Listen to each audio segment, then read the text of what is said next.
Cili është qëllimi i rinoplastikës? A është vetëm estetik apo edhe ka indikacion mjekësor? Siç tham, rinoplastika, pra termi rinoplastik nënkupton një kirurgji plastike të hundës, një rimodelim estetik. Por në fakt, arsyeja pse pacientët vinë apo i nënshtrojnë kësaj ndërhyrje, më së shumti është një problem funksional.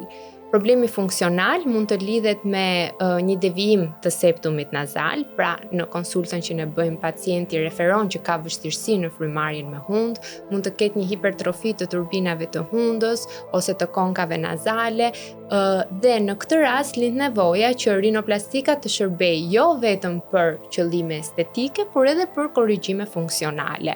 Dhe në këtë rast, pastaj termat ndryshojnë, bëhet rinoseptoplastik në momentin kur ne bëjmë një ndërhyrje në septumin e hundës ose rinoseptoturbinatoplastik kur kirurgjia është pak më komplekse, pra prek edhe turbinatet e hundës.